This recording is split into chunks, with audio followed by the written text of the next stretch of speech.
आजा दिल के गाँव राह दे के कोई जागेगी फिर किस्मत सोने, जागेगी फिर किस्मत सोने थी अब तक जो सोई।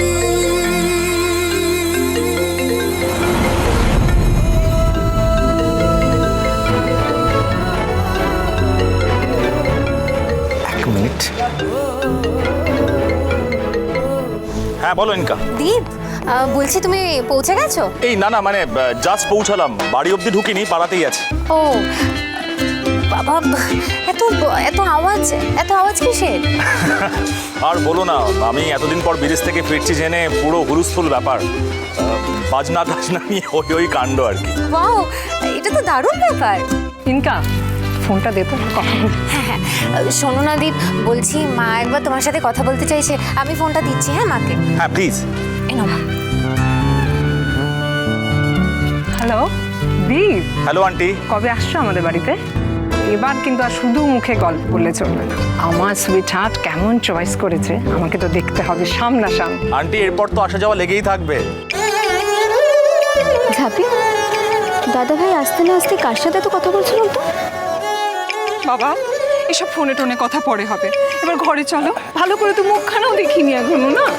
ওগো চলো, ছেলেটাকে নিয়ে ঘরে যাই। চল চলো বাবা। কি রনিক দা, তোমার গাল এখনো এটা হয়নি? দাঁড়াও আমরা বলি।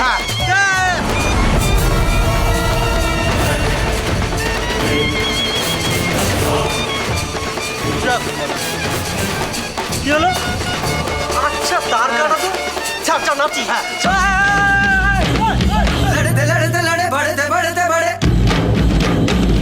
आप न सजना कभी, सपना सजना कभी, मुखड़े पहने ना डाले, नैनों के घाट ले जा, नैनों की नैया, पतवार तू है मेरी, तू के भैया, जाना है पार तेरे, तू ही भवर। আপনি চোখ বন্ধ করে পলিসিটা করে নিন।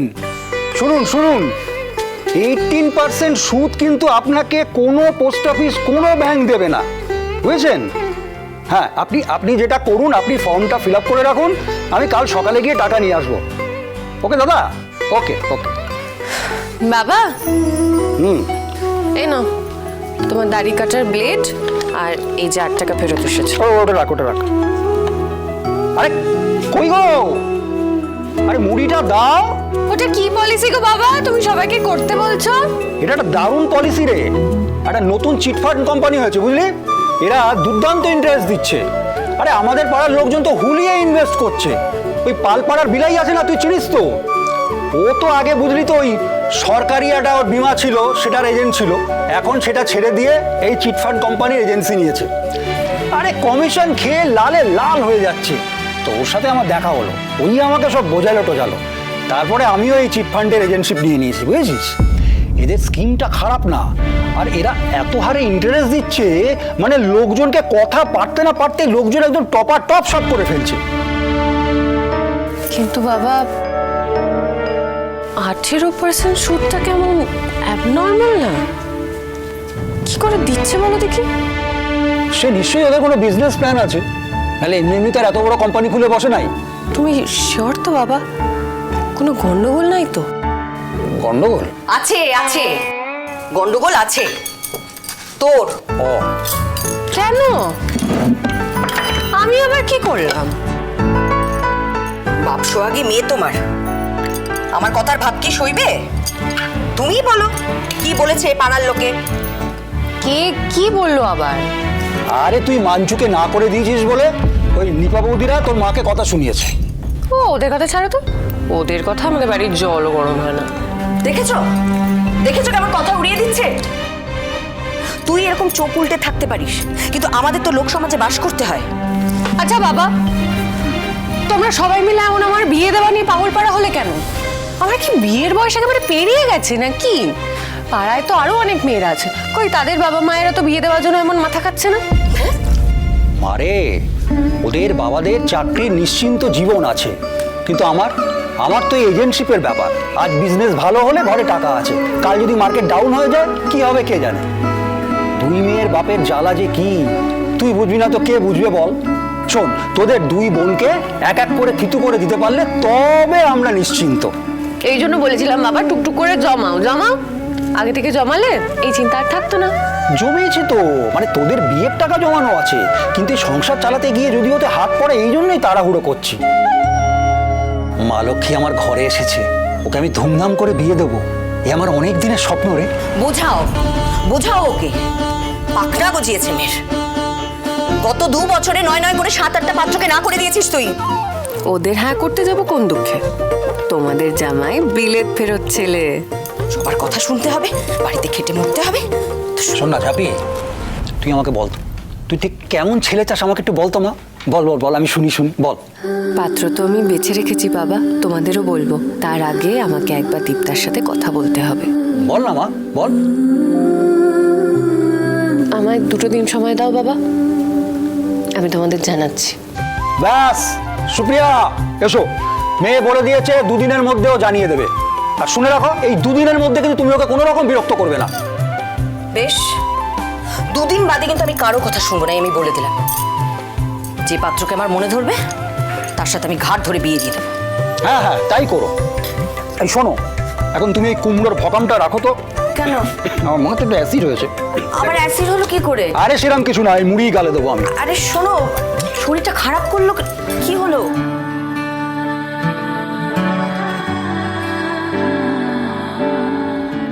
আজ আমার সেই অপেক্ষা শেষ হল, একটু গ্র্যান্ডভাবে সেলিব্রেশন করবো না?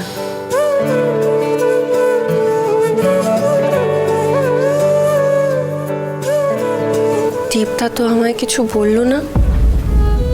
আমি তো 5 বছর ধরে দীপ্তার জন্য অপেক্ষা করছি। দীপ্তা আমার জন্য অপেক্ষা করছে তো।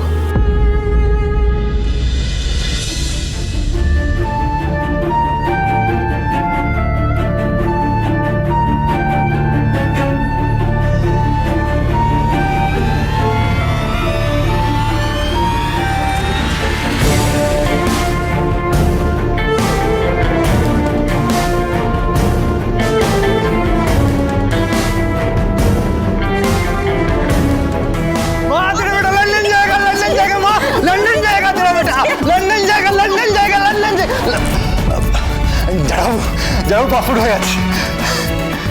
আমি ভিসা অফিস গিয়েছিলাম, ওরা বললো আমার স্টুডেন্ট ভিসা অ্যাপ্রুভ হয়ে গেছে। আপনাকে আর চিন্তা করতে হবে না। লন্ডনে দীপকে আর একা থাকতে হবে না, আমরা 2 ভাই মিলে সব সামনে নেব। আপনি খুশি হননি জ্যাঠাবাবু? আমি ইউকে স্কুল অফ ইকোনমিক্সে চান্স পেয়েছি। আপনি খুশি হননি? না, খুশি হয়েছি, ভীষণ খুশি হয়েছি। খুশি হব না কেন? কিন্তু কিছু মনে করিস না বাবা, দুজনকে বিদেশে পড়তে পাঠাবার মতন ক্ষমতা আমার নেই, বিশ্বাস কর। আমি এই অবধি পেরেছি।